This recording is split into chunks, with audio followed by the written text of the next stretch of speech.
পুরুষ মানুষ সবসময় মেয়েদেরকে খুব সাবধানে চলাফেরা করতে বলে, সাবধানে ওঠা বসা, হাসি ঠাট্টা মজাক এইগুলো করতে বসে।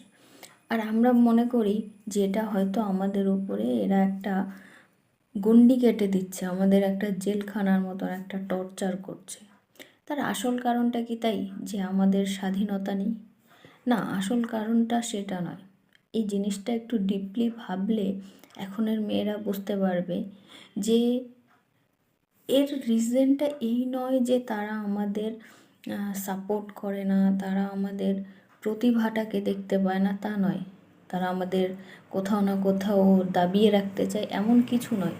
এর সবথেকে বড় রিজন হলো যে একটা মেয়ে যখন কোনো একটা ভুল কাজ করে, সেই ভুল কাজে সেই মেয়েটাকে যত না বড় সাজা ভুগতে হয়, যত না ভুক্তভোগী হতে হয়, অপমান সহ্য করতে হয়, ঝামেলা সহ্য করতে হয়, তার থেকে 10 গুণ কিন্তু সেই মেয়েটার পরিবারের যে পুরুষগুলো আছে তাকে সহ্য করতে হয়। যদি আমি বলি যে একটা মেয়ে যদি পালিয়ে যায়, তাহলে সেই মেয়েটাকে সে পালিয়ে গিয়ে হয়তো সংসার করছে, কিংবা তাকে কেউ চেনে না, তাকে কেউ কিছু বলছে না, হয়তো 5জন লোক কিছু বলছে। কিন্তু এবার সেইখানে ইমাজিন করো যে সেইখানে তোমার বাবা একটা সম্মানীয় ব্যক্তি সেই গ্রামের বা সেই এরিয়ার। তখন তোমার বাবা তোমাকে কজন মানুষ চেনে? হয়তো 5জন, 10জন, 100 জন।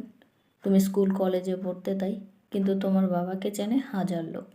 এবার যখনই তুমি পালিয়ে যাবে, তখন তোমার বাবার কাজ থেকে, অফিস থেকে, আশেপাশের প্রতিবেশী থেকে, আত্মীয় স্বজন থেকে ওই 1000 মানুষ 1000টা কথা শোনাবে, 1000ভাবে তাকে টর্চার করবে মেন্টালি। আর ঠিক সেই রকমই যদি কোনো পুরুষ মানুষ একটা ভুল করে, তাহলে কিন্তু সেই পুরুষ মানুষটার জন্য সেই বাড়ির মেয়েদেরকে এত কথা শুনতে হয় না। এটা কিন্তু বাস্তব। খেয়াল করে দেখবে যে যদি একটা পুরুষ ভুল করে, তাহলে একটা মেয়েকে আশেপাশের মানুষ, আত্মীয় স্বজন এসে সাপোর্ট করে, বোঝায়। কিন্তু সেইখানে পুরুষদের ক্ষেত্রে কিন্তু সম্পূর্ণ আলাদা। ওদের কেউ বোঝায় না, কেউ সাপোর্ট করে না।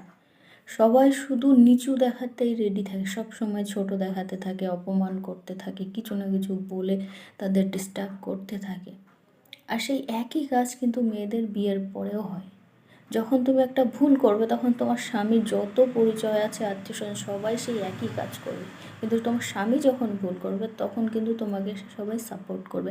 আর এই সব কিছুর মধ্যে পুরুষ মানুষকেই বেশি টর্চার হতে হয়, অপমান হতে হয়। এই জন্যই পুরুষ মানুষ সবসময় সাপোর্টে রাখে আর সবসময় বোঝাতে থাকে।